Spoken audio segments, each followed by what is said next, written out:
Estimados ingenieros, es un gusto saludarles, espero que se encuentren muy bien. En este video lo que vamos a hacer es revisar las condicionantes a nivel de criterios de ingeniería que tendríamos que aplicar para realizar un edificio como el que están viendo.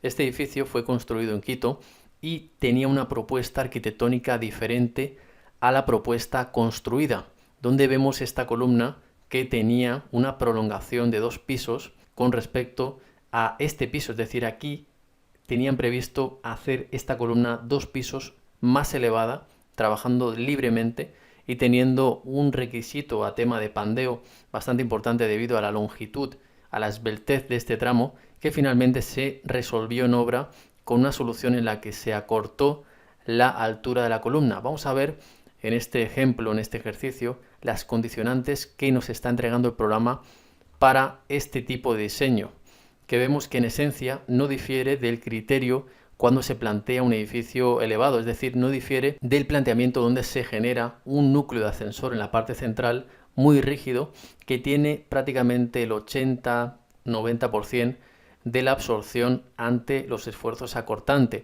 Este núcleo es el principal actor que nos va a trabajar cuando venga unas cargas horizontales. En este momento lo que vamos a hacer es ver la planta que ha sido desarrollada a nivel conceptual a través de las imágenes que tenemos. Vamos a abrir las imágenes que tenemos en esta carpeta, desde donde hemos extraído la información necesaria para modelar esta edificación, donde observamos 3 columnas frontales, donde en el proyecto construido se ha decidido elevar este piso y hacer la conexión de la columna para que conecte con el nivel que estábamos comentando, a diferencia de la propuesta del modelo arquitectónico, lo cual me parece un acierto a nivel de ingeniería. Vamos a explicar las razones en este video. Aquí vemos algo que nos comentaba nuestro compañero, el arquitecto Joshua, donde nos indicaba que la fachada se estaba haciendo con un sistema de curtain wall, es decir, de muro cortina, donde vemos que está desconectado el sistema a nivel de rigidez. Esto hace que se disminuyan los efectos de piso blando. Y bien, más cuestiones como el tema de las vistas. Las vistas desde este nivel son espectaculares, como están viendo en este momento. Aquí tenemos también otro edificio construido por la misma empresa Uribe y pues las vistas son espectaculares, nada más que decir. Y bien, pues tenemos el modelo que en un inicio estaba proyectado con esta columna que vemos ahí, que evidentemente yo la he modelado, pero por un tema de curiosidad. Les comento, yo en una ocasión vi este edificio cuando estaba promocionándose por el año 2000, más o menos 2018, y vi una imagen y estaba con esta columna, la cual me llamó mucho la atención porque es una columna de hormigón y las columnas de hormigón no tienen posibilidad de ser flexibles en exceso, es decir, que una flexibilidad de esta columna pudiera implicar una rotura, una falla o un agrietamiento de la columna, si se estuvieran obteniendo deformaciones muy elevadas en esta columna. Y esto es lo que vamos a ver en este modelado. Bien, primeramente decirles de que he hecho el cálculo. Vamos a ver los modos de vibración de la estructura y observamos un comportamiento a nivel modal muy positivo. Vemos unos desplazamientos de masa bastante elevados a pesar de la altura del edificio. Esto es controlado a través del núcleo de hormigón extremadamente rígido que tiene en el interior el edificio, y vemos unos valores de LGZ cercanos a 0, lo que siempre explicamos en los cursos de la plataforma Medifestructuras, que tenemos que tener este valor de LGZ cercano a 0. Vemos un periodo de vibración del edificio que es bastante ajustado al periodo que tiene que tener realmente el edificio, debido a que tiene 24 pisos, entonces más o menos estaremos hablando de un periodo permitido de 2.5 segundos, es decir, que el edificio tiene un periodo adecuado. Estamos considerando un suelo empotrado. En este momento vemos que el edificio a nivel de datos generales está correcto. Vamos a las distorsiones de las columnas y además debo de comentar que las columnas se han proyectado en este modelo con un tamaño parecido al real, con un margen de error evidentemente porque no he ido directamente a medir la columna a la obra, sino que he tomado una referencia más o menos similar. Vemos que las derivas están bastante bien conseguidas, es decir, no tenemos derivas elevadas en lo que son columnas. Aquí tenemos tema de muros y tema de columnas, ¿no? Y sobre todo la columna C10 es una columna donde tenemos realmente la mayor deriva. Y les explico por qué. Porque la columna C10 es donde tenemos justamente esa elevación de esa columna. Es decir, aquí tenemos H partido 93 en la columna C10, en el piso más o menos 13-14, es donde tenemos la mayor deriva, justamente de donde vamos del 13 al 14. Es ahí donde tenemos ese doble piso, si estuvieron atentos al podcast que hicimos con el arquitecto Joshua, el cual les recomiendo, donde estamos describiendo el concepto arquitectónico de esta edificación. Excelente, vamos a revisar las deformadas que nos entrega el programa. Y se puede observar en el modo 2 en X una deformación bastante correcta, donde no existe prácticamente torsión en el edificio.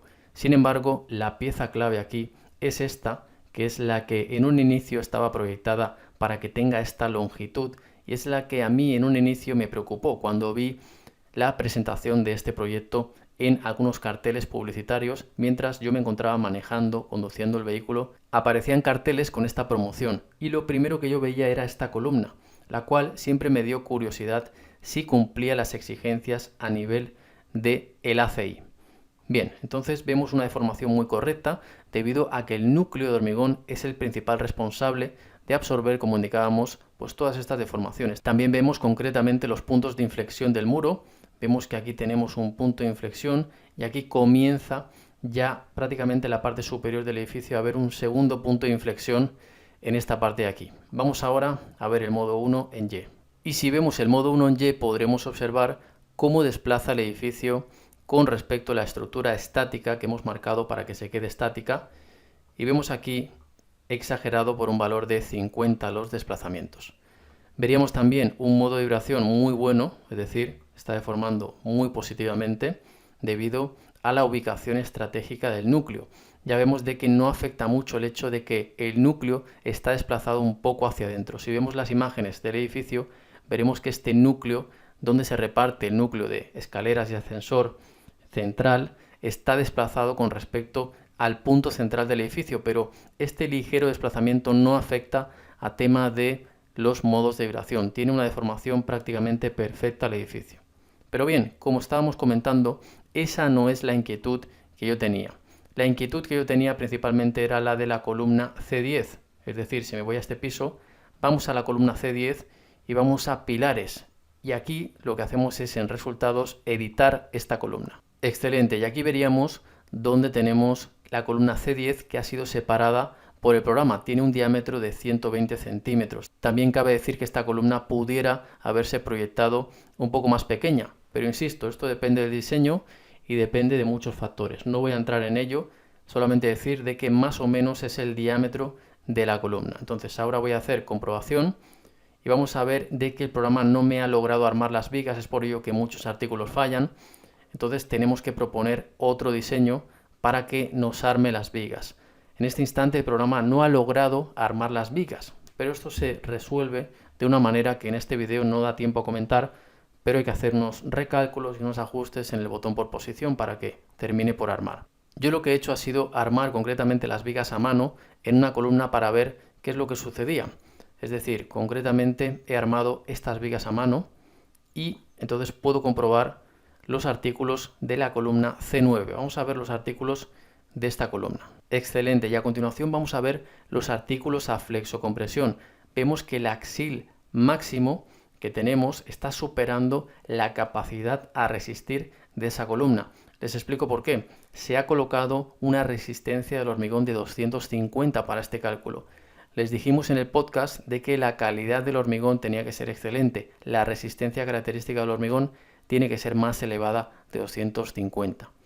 Entonces, ¿tendría que ser de cuánto? Pues más o menos podríamos decir de 280 o tal vez 320. No sabemos porque no hemos hecho el cálculo, pero sí les avisamos en el podcast que estamos comentando que la calidad del hormigón tenía que ser excelente para poder resistir los axiles. En este caso vemos una falla principal que es axil por compresión en la misma columna.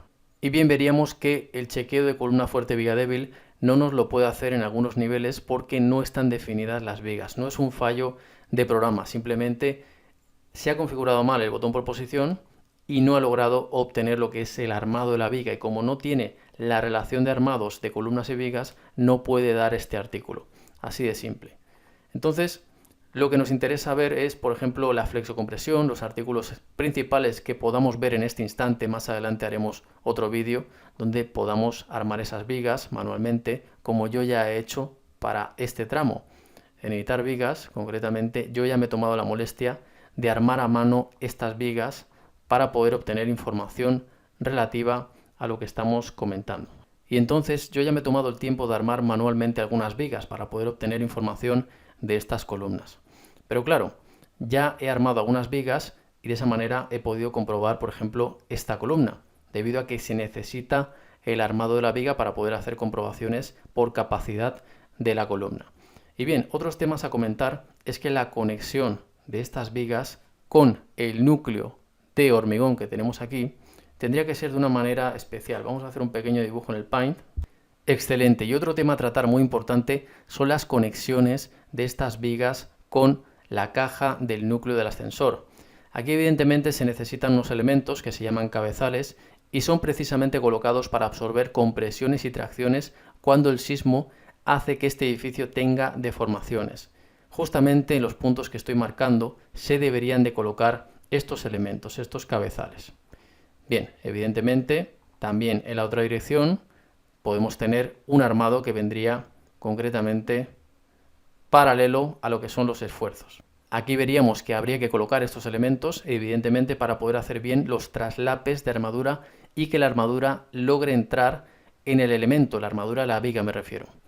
Y luego veríamos que aquí en la fachada nos ha quedado este elemento desconectado de la parte central. Evidentemente en la obra es posible de que hayan colocado otro cabezal en esta zona para poder colocar una viga aquí. En este modelado yo he hecho una cuestión de hacer algo que sería incorrecto, que sería conectar esta viga con esta parte. Aquí tendríamos una viga corta y el ACI no nos permitiría trabajar con esa viga corta. Bien, hay conceptos que no vamos a entrar en este vídeo, pero sí decirles de que hay información que podemos analizar en este instante, aprovechando de que este modelo lo acabo de calcular y más o menos tiene las proporciones del edificio, lo cual es muy valioso para poder revisar. Vamos a esfuerzos de la columna C10 y veríamos algo interesante. Por ejemplo, vamos al tema de los momentos flectores, de los cortantes, vamos uno por uno, vamos a ver qué es lo que sucede a nivel de axil. Y bien, tenemos aquí la hipótesis de peso propio, que es lo que pasa a nivel de axil en cada piso, es muy interesante, pero vamos a colocar el sismo concretamente en la dirección que más masa está desplazando. En el modo 1 vamos a colocarle los momentos flectores en X y en Y. En este instante, chequeando en el modo 1 en Y, vemos que los momentos en los extremos, donde tenemos los puntos de inflexión de la columna larga, están en valores menores al resto de momentos flectores de la columna. Por otro lado tenemos el modo 2 en X, donde se manifiesta la misma situación. Pero ahora vamos a ver tema de cortantes. Y veríamos dónde se producen los cortantes más elevados. Veríamos que donde se produce el cortante más elevado en la columna larga, que finalmente no se ejecutó en la obra, veríamos que es justamente en la parte superior. En la parte superior tenemos aquí 15 toneladas de cortante. Es decir, que el tramo que conecta de la parte superior de la columna con el resto de la edificación hacia arriba, esa es la zona donde tenemos un cortante más elevado. También tenemos un cortante elevado inmediatamente en la planta inferior. Así que habría que tener bastante precaución con el armado de confinamiento en esos puntos exactamente que estoy indicando para esa columna en el caso de que se hubiera ejecutado. También decirles de que la columna, siendo de 120 y teniendo la resistencia característica del hormigón en 250, no cumple por simple compresión. Es decir, si no cumple por simple compresión, imagínense el resto de artículos, flexocompresión, cortante, etcétera. Estoy seguro de que este hormigón tenía que ser de una calidad en torno a 320 seguramente cuando se ejecutó la obra, o tal vez 280. No tengo el dato exacto, pero posiblemente sea 280, 320. Me escriben en los comentarios de este video qué resistencia de hormigón utilizarían ustedes para hacer este tipo de proyecto. Excelente, también comentarles que para aquellas personas que deseen conocer cómo se armarían estos muros con el software StruBeam Design Shear Walls, tenemos un curso en la plataforma Medifestructuras donde desarrollamos ese tipo de problemática. También diseñamos los cabezales del muro y hacemos todas las inspecciones técnicas que se necesitan para poder proponer una buena armadura de confinamiento de borde de muro. o también diseñar el tamaño de esos cabezales, que a veces tienen requerimientos de flexocompresión y de cortante. Excelente, ya para terminar, solamente comentarles de que a los alumnos de la plataforma Medinfraestructuras tienen el foro para plantear sus consultas, para que los cursos que están haciendo en la plataforma les sirvan, porque pueden plantear consultas, casos reales, imágenes de sus proyectos, y estamos respondiendo también no solamente a tema de los cursos, sino también a proyectos que están desarrollando en sus consultorías, ayudándoles a que hagan presupuestos de obra que se ajusten y que estén gastando el menor material posible y que además el edificio cumpla los lineamientos de las normativas. Desde Medinfraestructuras les agradecemos mucho la atención prestada para este video y nos vemos en los siguientes.